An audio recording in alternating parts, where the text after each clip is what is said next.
చూస్ country delight, live better. ఇప్పుడే country delight app ని download చేసుకోండి. నమస్తే, నేను విజయ్. పాకిస్తాన్ మీద గెలిచిన తర్వాత ఇండియా ఏషియా కప్ ని తీసుకోలేదు. ఎందుకంటే పాకిస్తాన్కి సంబంధించినటువంటి మంత్రి ఏషియా క్రికెట్ కౌన్సిల్ ప్రెసిడెంట్గా ఉన్నటువంటి నఖ్వీ చేతుల మీదుగా ఈ కప్ను అందుకోవడం తమకు ఇష్టం లేదంటూ మన టీం నిరాకరించింది. ఒకవేళ ఇండియా కప్ తీసుకోకుండా సైలెంట్గా ఉండడం వల్ల ఏదైనా చర్యలు ఏమైనా ఉండే అవకాశం ఉంటుందా?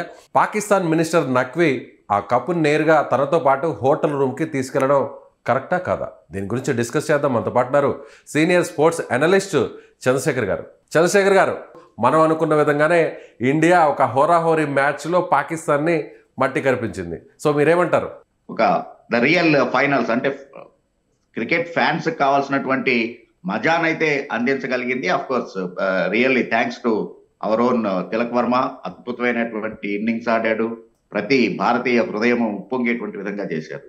ఇక ఆఫ్ ద ఫీల్డ్ జరిగినటువంటి మొత్తం కాంట్రవర్సీ గురించి డిస్కస్ చేద్దాం. సో ఫస్ట్ నుంచి కూడా ఎంటైర్ ఏషియా కప్ స్టార్ట్ అయినప్పటి నుంచి కూడా పాకిస్తాన్తో ఫస్ట్ మ్యాచ్, ఆ తర్వాత సెకండ్ మ్యాచ్, ఇప్పుడు ఫైనల్గా థర్డ్ మ్యాచ్ అండ్ ఫైనల్ మ్యాచ్లో గెలిచిన తరువాత కూడా మన వాళ్ళు ఎవరైతే పాకిస్తాన్ మినిస్టర్ చేతుల మీదుగా ఆ కప్పును తీసుకోవడం ఇష్టం లేదంటూ బాయ్కాట్ చేశారు. జనరల్గా ఇలాంటి ఇన్సిడెంట్స్ ఎప్పుడైనా జరిగాయా? దీని మీద ఏమైనా చర్యలు ఉండే అవకాశం ఉందా? ఐసీసీ ఏం చెప్తుంది? ఐసీసీ నిబంధనలు ఎలా ఉన్నాయి?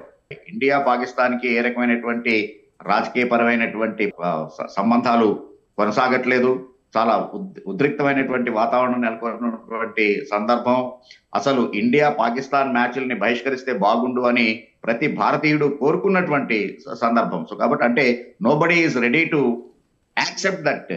అట్లాంటి పరిస్థితుల్లో మనం పాకిస్తాన్ మీద గెలిస్తే చాలు ఆన్ ద ఫీల్డ్ అనేటువంటి పరిస్థితి ఉన్నటువంటి సందర్భంలో నిన్న ఆ కప్పుని అతని చేతి మీదుగా నఖ్వీ కేవలం అతను క్రికెట్కి సంబంధించినటువంటి వ్యక్తి కాదు. ఇక్కడ మనం గమనించాల్సినటువంటిది, నఖ్వీ కనుక ఒకవేళ ఓన్లీ క్రికెటింగ్ ఆపరేషన్స్ కి సంబంధించిన వాడే కనుక అయ్యేట్లయితే దాన్ని తిరస్కరిస్తే కేవలం పాకిస్తానీ అనేటువంటి పదాన్ని చూపించి కనుక కప్పు తీసుకోకుండా ఉండేట్లయితే మాత్రం అది కొంచెం కాంట్రవర్సీ అవుతుంది. ఐసీసీ ఏదైనా ఇంటర్వ్యూన్ అయ్యేటువంటి అవకాశం ఉంటుంది. బట్ ఇక్కడ Naqvi is himself Pakistan complete direct political దీంట్లో ఉన్నటువంటి వాడు, మంత్రి. సో కాబట్టి ఒక రాజకీయ పరమైనటువంటి వ్యక్తి చేతుల మీదుగా రాజకీయ సంబంధాలు సరిగా లేనటువంటి ఈ సందర్భంలో అతని చేతుల మీదుగా తీసుకోవటం అనేటువంటిది ఏమాత్రము హర్షణీయం కాదు. ఇంకొకటి ఏంటంటే, ఒకవేళ గమనించినట్లయితే ఎస్ ఆఫ్ కోర్స్ నేను కొంచెం ప్రొవోక్ చేశాను, కరెక్టే.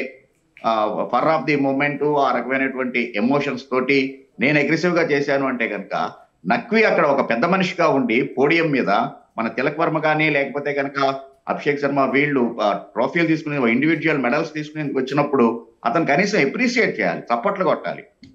ఆ రకమైనటువంటి అభినందనని తెలియజేసి ఒక హుందాగా కనుక బిహేవ్ చేసి ఉంటే అప్పుడు కొంచెం ఇది కాంట్రవర్సీ. అంటే వాళ్ళ నుంచి ఆ రకమైనటువంటి అభినందనలు ఉన్నప్పుడు మీరు ఎందుకు ఇంత కఠినంగా వ్యవహరించారనేటువంటి క్వశ్చన్ రైజ్ అవుతుంది. బట్ ఇక్కడ మీరు గమనించాల్సినటువంటిది, నఖ్వీ కూడా చాలా ముభావంగా ఉన్నాడే కానీ మన వాళ్ళని ఏమాత్రం అప్రిషియేట్ చేయలేదు. సో అంటే it is nothing but vice versa. నువ్వెలా నన్ను ట్రీట్ చేస్తావో నేను కూడా అలాగే ట్రీట్ చేస్తాను అనేటువంటి విధంగా నిన్నటి ఇన్సిడెంట్ జరిగిందే కానీ దాన్ని మనం పెద్దగా భూతద్దంలో చూపించాల్సినటువంటి అవసరం లేదు. మోరోవర్ గెలిచిన దానికన్నా కూడా ప్రతి భారతీయుడు మనం అతని చేతుల మీదుగా కప్పు తీసుకోకపోవటం వల్లనే ఎక్కువ ఆనందాన్ని పొందారు. నిజమైనటువంటి ఆ పెహల్గాం దాడికి బదులిచ్చారు. అంటే సింధూర్ 1 కన్నా కూడా ఇది ఇంకా అద్భుతమైనటువంటి చర్య, ప్రత్యక్షంగా చేసినటువంటి చర్య అనేటువంటి ఉద్దేశంతో ప్రతి భారతీయుడు, క్రికెట్ కి సంబంధం లేనటువంటి వ్యక్తి కూడా ఆనందించినటువంటి క్షణం అది. ఓవైపు సోషల్ మీడియాలో కూడా వైరల్ అవుతుంది.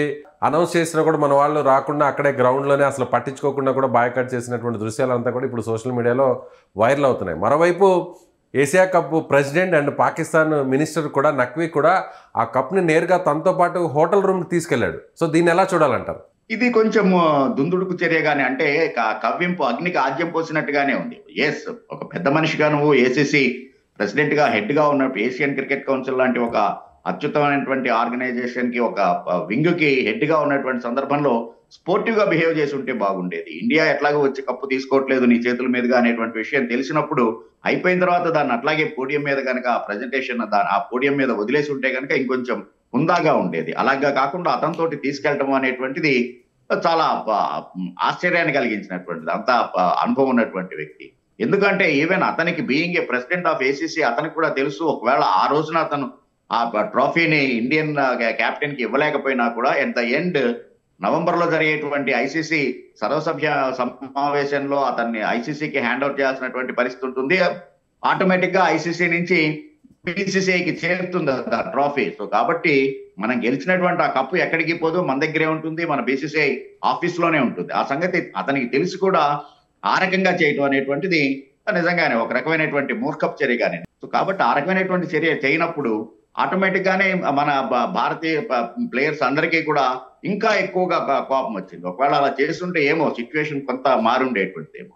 సో ఓవరాల్ గా దీనివల్ల ఐసీసీ ఇండియన్ టీం మీద తీసుకునేటువంటి చర్య అనేటువంటిది ఏమీ ఉండదు. ఎందుకంటే ఇవన్నీ కూడా ఆఫ్ ద ఫీల్డ్ డెవలప్ అయినటువంటి ఇన్సిడెంట్స్ కాబట్టి, అందులోనూ దౌత్య సంబంధమైనటువంటి విషయాలు కాబట్టి ఐసీసీకి సంబంధించినటువంటిది ఏం కాదు. కానీ చంద్రశేఖర్ గారు, ఏదైతే ఇప్పుడు పాకిస్తాన్కి సంబంధించినటువంటి ప్లేయర్స్ మీద కూడా మ్యాచ్లో ఫీజుని కోత వేయడం, అలాగే కొన్ని మ్యాచ్లను కూడా రవూఫ్ లాంటి ఆటగాళ్ళని నిషేధించారు 3 మ్యాచ్లను. అలాగే సూర్యకుమార్ యాదవ్ను కూడా పిలిచి సో అక్కడ విచారణ చేశారు. ఇవన్నీ కూడా మనకు కూడా కొంతవరకు ఫీజులో కోత విధించారు. అంటే గతంలో జరిగినటువంటి ఇన్సిడెంట్స్, ఆ కాంట్రవర్సీ వల్ల ఇప్పుడు ఏకంగా కప్నే తీసుకోకుండా నిరాకరించడం వల్ల సో ఐసీసీ ఏమన్నా గట్టిగా రియాక్షన్ అయ్యే ఛాన్సెస్ ఉన్నాయి. ఎందుకంటే ఐసీసీ ప్రెసిడెంట్ కూడా ఆబ్వియస్లీ మన జైషానే ఉన్నారు. సో దానివల్ల పెద్ద ప్రభావం ఉండకపోవచ్చు అనుకోవచ్చా? లేదు, ఇక్కడ మీరు ఇంకొక యాంగిల్లో ఆలోచిస్తూ ఉన్నారు. మనవాడే ఉన్నాడు, మనవారు పారికర్, కానీ అప్పుడు మనం ఎందుకు చేయలేదు అనేటువంటిది ఇక్కడ క్వశ్చన్ చేయాల్సినటువంటి పరిస్థితి లేదు. అలాగనే జైషా మనవాడే ఐసీసీ చైర్మన్ గా ఉన్నాడు. సో కాబట్టి ఇండియన్ టీమ్ ని సేవ్ చేస్తున్నాడు అనేటువంటిది, లేకపోతే ఇంకొకళ్ళు ఉంటే ఇంకొక యాక్షన్, సివియర్ యాక్షన్ ఉండేటువంటిది అనేటువంటిది కాదు. పదే నేను చెప్తున్నటువంటిది అది ఆఫ్ ద ఫీల్డ్ జరిగినటువంటి దానికి కోడ్ ఆఫ్ కాండక్ట్ అనేటువంటిది అంత ఇదిగా పరిగణలోకి తీసుకోబడదు. ఇక్కడ ఎప్పుడు కూడా సూర్యకుమార్ యాదవ్ హద్దులు దాటలేదు. మీరు గమనించాల్సినటువంటిది అతని యొక్క ప్రెస్ కాన్ఫరెన్స్ కావచ్చు, అంటే before the match or even the post match presentation, ఎప్పుడైనా కానీ ఈ never cross the boundary line. మీరు గమనిస్తే చాలా సున్నితంగా తను చెప్పదలుచుకున్నటువంటిది ఎంటైర్ భారతీయుల యొక్క స్పందన ఏ రకంగా ఉంది అనేటువంటిది చాలా పర్ఫెక్ట్ మెచ్యూర్డ్ ప్రజెంటేషన్ చేశాడు అతను ప్రతి సందర్భంలోనూ కూడాను. రవూఫ్ లాగా ఒక విపరీతమైనటువంటి సిగ్నల్స్ ఇవ్వటం కానీ, బౌండరీల దగ్గర నిలబడి సౌజ్ఞలు చేయటం లాంటివి ఎప్పుడు కూడా చేయలేదు అతను.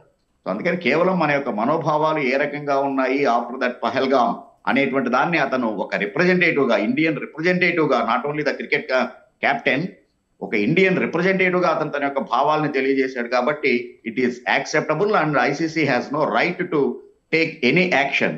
సో అదేవిధంగా నిన్న జరిగిన మ్యాచ్లో కూడా ఇదే రవూఫ్ వికెట్ తీసిన తర్వాత బుమ్రా రియాక్షన్, సో కౌంటర్కి కౌంటర్ ఎన్కౌంటర్ అనుకోవచ్చా, ముళ్ళుని ముళ్ళుతోనే తీసినట్టుగా గట్టిగా సమాధానం ఇచ్చాడు అనుకోవచ్చా బుమ్రా? గాంధీ గారి కాలం కాదు, ఒక చెంప కొడితే కనుక రెండో చెంప చూపించు అనేటువంటి అడ్వాన్స్డ్ టెక్నాలజీలో ఉన్నాం మనం. సో కాబట్టి ఎదుటివాడు చెయ్యెత్తే లోపే వాడి చెంప పగలగొట్టు అనేటువంటి జనరేషన్ లో ఉన్నటువంటి సందర్భంలో వాళ్ళు అంత ప్రొవోకింగ్ గా బిహేవ్ చేస్తూ ఉన్నప్పుడు మనం కనుక సైలెన్స్ గా ఉండేట్లయితే అది మిగిలినటువంటి కేవలం ఒక క్రికెట్ ఇది ఫ్రెటర్నిటీ అని కాదు, టోటల్ గానే ఎంటైర్ ఇండియన్స్ ని అది ఇన్సల్ట్ చేసినట్టు అవుతుంది. ప్లస్ ఇక్కడ గమనించాల్సినటువంటిది చాలా బుమ్రా కూడా నేను చాలా హుందాగా, నేను మ్యాచ్ క్లియర్ గా చూస్తున్నాను, ball to ball till that Rinku Singh victory boundary కొట్టేంత కూడా చూశాను నేను.